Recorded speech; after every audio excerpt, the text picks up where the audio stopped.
අපි අද බලමු අපේ මේ Windows කම්පියුටර් එකට Kali Linux OS එක ඉන්ස්ටෝල් කරගන්නේ කොහොමද කියලා VMware Workstation එක දාගෙන. අපි ඉස්සෙල්ලම අපේ VMware Workstation එක ඩවුන්ලෝඩ් කරගමු එයාලගේ ඔෆිෂියල් සයිට් එකෙන්ම. ඉස්සෙල්ලම අපි VMware කියලා සර්ච් කරගන්නවා Google එකේ. ඊට පස්සේ අපි ඔෆිෂියල් සයිට් එකට යනවා එයාලගේ. ඊට පස්සේ අපි මේ ප්‍රොඩක්ට්ස් වලට ගිහිල්ලා මෙන්න මෙතන මේ C desktop කියන එකට යනවා. මෙතනින් අපි download now කියන එකට යනවා. එතකොට අපි රීඩිරෙක්ට් වෙනවා මෙන්න මේ broadcom.com කියන සයිට් එකට. එයාලගේ softwares එම තියෙන මෙන්න මේ සයිට් එකේ තමයි. ඊට පස්සේ අපි මෙන්න මේකේ account එකක් හදාගන්න ඕනේ. මෙතනින් login වලට ගිහලා මෙතන register කර යන්න ඕනේ. ඊට පස්සේ අපි මෙන්න මෙතන අපේ email address එක දාගන්නවා. ඊළඟට අපි මෙන්න මෙතන මේ verification එක කරගන්නවා. ඊට පස්සේ අපේ මෙන්න මේ Gmail එකට කෝඩ් එකක් එනවා. අපි යන්නේ කෝඩ් එක අරගෙන මෙතන දාගමු. ඊට පස්සේ අපි verify කරගන්නවා. ඊළඟට අපේ නම දාගන්නවා. ඔයාලගේ හරි නම මෙතන දාගන්න. මම මෙතන test කියලා දාගන්නවා දැනට. අපි country එක select කරගන්න ඕනේ මෙතනින්. job title එකක් තියෙනවා නම් දාන්න නැතත් කමක් නැහැ. ඊට පස්සේ අපි මෙතන අපේ password එක දාගන්නවා.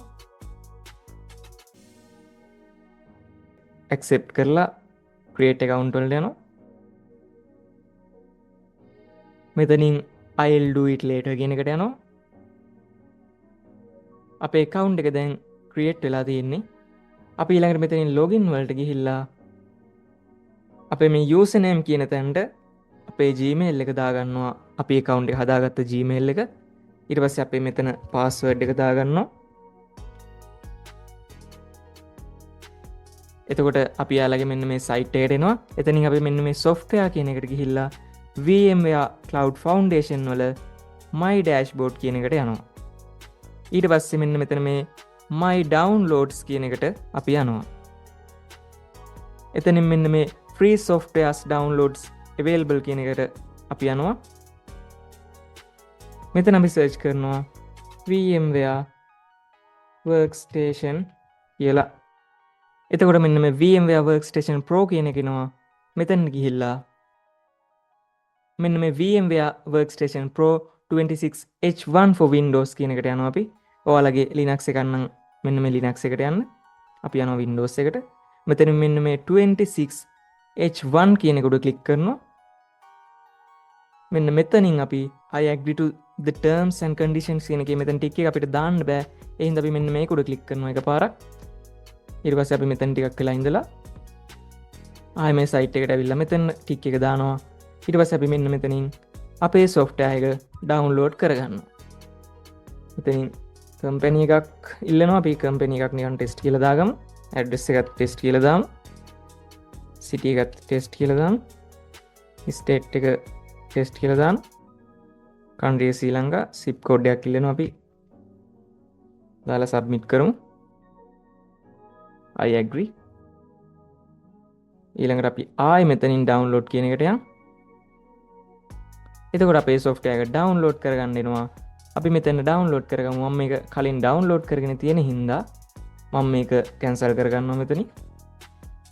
මගේ software එක මෙන්න මෙතන මම download කරගෙන තියෙනවා. අපි ඒක double click කරලා install කරගමු අපේ Windows computer එකට. සාමාන්‍ය software එකක් install කරගන්න විදිහට තමයි මේකත් install කරගන්නේ. අපි මෙතන next කරගමු. ඊළඟට අපි මෙන්න මෙතන ටික් එක දාලා next කරගමු. මේකත් අපි next කරගමු. මේකත් අපි මෙතනට install කරගමු. ඔයාලා මේක ටික් එක දැම්මත් කමන්න නැතත් කමන්නේ මේවට. ඊට පස්සේ මේ දෙක ටික් එක දාලා අපි next කරගමු. ඊට පස්සේ අපි මෙතනින් install කරගමු. හරි. දැන් අපේ VMware Workstation එක install වෙලා තියෙනවා. අපි මෙතනින් finish කරගමු. ඊළඟට අපි අපේ Kali OS එක download කරගමු. අපි Kali කියලා Google එකේ search කරලා එයාලගේ official site එකට යන්න. මෙතනින් මෙන්න මේ download කියන එකට යන්න. මෙතනින් virtual machines. මෙතනින් මේ VMware කියන එක අපි download කරගමු. GB 3.6ක් විතර තියෙනවා. මෙන්න මේ විදිහට click කරලා මෙතනින් save කරගන්නවා. මම මේක කලින් download කරගෙන තියෙන හින්දා මම ආයෙ download කරන්න යන්නේ. මෙන්න තියෙනවා මේ file එක. 7C විදිහට තමයි file එක එන්නේ. ඔයාලා මේක extract කරගන්න නම් මෙන්න මේ 7C කියන software එක ඕනේ.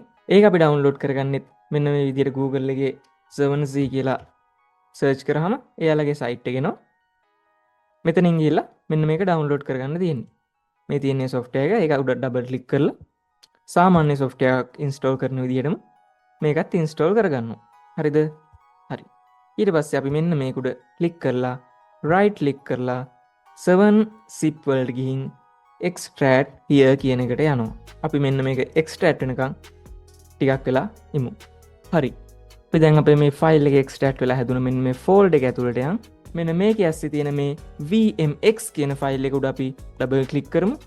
එතකොට අපේ VMware workstation එකකින් අන්න ඒ ෆයිල් එක ඕපන් වෙනවා. ඊට පස්සේ අපි මෙන්න මේකේ basic settings ටික හදාගමු. edit virtual machine settings වලට යනවා. මෙතනින් memory එක ඔයාලට recommend memory එක 2GB ඔයාලා කැමති නම් 4 හරි 8 හරි දාගන්න පුළුවන්. මම දැන් මේක 2 වල තියාගෙන අපි ඉස්සරහට යනවා. processors මෙතන 22 කියලා තියෙනවා. ඒක අපිට ඇති දැනට. ඊළඟට අපි මෙන්න මේ network adapter කියන එකට ගිහිල්ලා මෙතන අපි bridged වලට මාරු කරගන්නවා. මෙන්න මේව මොනවද කියලා අපි network section එකේදී කතා කරමු. දැනට මෙන්න මේ bridged කියන එකට දාලා තියාගමු. ඊට පස්සේ මේ ටික හරි අපි මෙතනින් okay කරගන්නවා. හරි. ඊට පස්සේ අපි power on this virtual machine කියන එකට යනවා. මෙන්න මේ විදිහට අපේ Kali Linux එක boot වෙනවා. හරි. දැන් අපේ OS එක boot වෙලා ඉවරයි. අපේ මෙන්න මේ OS එකේ default username සහ password කියන දෙකට මෙන්නේ Kali කියලා. අපි ඒක මෙතනින් type කරගමු. ඔන්න අපි අපේ hacking lab එක setup කරගෙන ඉවරයි. දැන් Kali Linux OS එක තියෙනවා අපේ මේ Windows computer එකේ. අපි එහෙනම් ඊළඟ වීඩියෝ එකෙන් බලමු මේකේ basic settings මොනවද, මේකේ password change කරගන්නේ කොහොමද, මේකේ අපි use කරන commands මොනවද, basic commands මොනවද, සහ මේක upgrade කරගන්නේ කොහොමද. ඒ දේවල් අපි ඔක්කොම ඊළඟ වීඩියෝ එකෙන් කතා කරමු. එහෙනම් හැමෝටම ජය වේවා.